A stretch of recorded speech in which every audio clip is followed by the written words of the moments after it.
What's going on, everybody? Back at it again with another video, and this time I'm gonna give you a quick breakdown of my reads and how I try to make reads, or how I try to set up plays. And I love putting the user in conflict.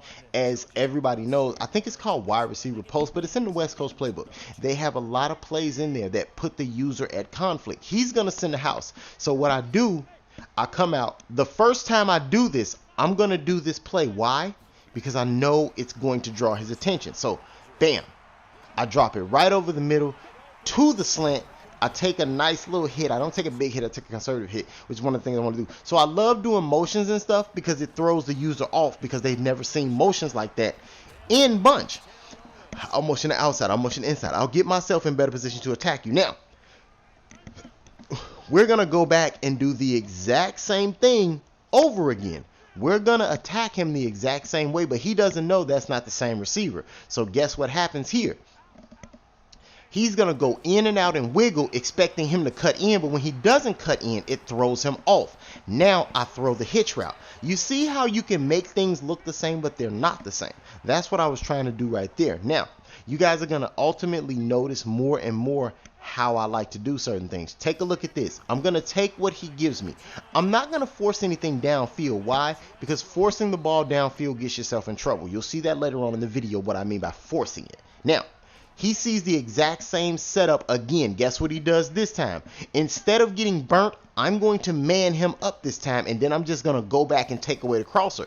Watch what he does. He jumps, and guess what? Boom. I made a very bad read right there. I probably could have gotten into the end zone. I didn't know if he had lurker or not. That was a very makeable throw. It was, but I didn't test it because I don't know. I don't like to test those type of long, deep throws like that unless I'm positive I can get it or I have some type of chem on them. But as you see how this works right here, he jumps the tight end and I throw it to the opposite side against that cover 4 where they can't cover that. But let's take a look at this again. Like I told you, take what he gives you. If he's going to send the house, I'm going to take that little running back route. And that's why I love Aaron Rodgers, guys. I expected him to pick that block up, but he didn't. Aaron Rodgers' release makes a lot of my offensive plays possible. Any other quarterback, I'm getting sacked because of the time it takes to wind up, which I do not like and I can't stand it. But take a look at this right here. I always like to know where the line of scrimmage is at, and watch what I do. He jumps down on a route and the quarterback expecting me to scramble to put a hit on me, and it doesn't work, which puts him in a bind, and I get the touchdown off of that, which is a great play. But like I told you guys, here's the footage of me trying to force it. I didn't know the tight end went out of bounds right there, so it kind of threw my whole play off, and I was wondering why he wasn't playmakering. And I try to force something because I see him going upfield, but yeah.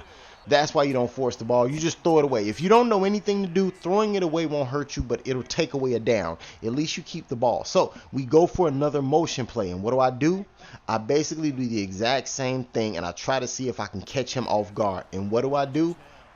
I catch myself off guard because I didn't know he's going to start playing coverage now. I need you guys to watch his defense. He's no longer trying to send the house. Since he got that one interception off of having his people in coverage, he's going to play coverage the rest of the game, which is probably the reason why he lost his game. Because if he'd kept sending the house, he had a wild card in his pocket. Without that, he does not have a wild card. So as you see right there, he's so anxious to jump the post route.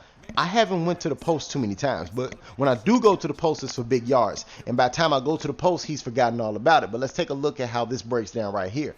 I'm going to draw his attention with the tight end, and at the end of the day, I'm going to attack the computer over the top. The linebacker will never jump that no matter how many times you do that. He'll never jump that route. And as you noticed, he's in complete coverage mode. He's not trying to stop me. He throws a quick little interception and I get the ball back right here. As you see, I do the exact same thing again. I'm going to take what you give me. There's no reason to go for something big. Now, watch what he does to the running back, which is the reason he got scored on right here. He's so anxious to see that running back come out that he gives up the deeper ball. Now, I think I would have gave up the running back route, but I'm not going to say what I would have given up because I don't know that situation. But as you see, that's the end of the game. The game ends 13-24. You guys take a look at Mixie's channel. Pretty good guy. I would advise you to just like take some of these concepts. You don't have to take the plays, but just put the user in conflict and try your best to like not throw into traffic or force balls downfield. We saw what happened.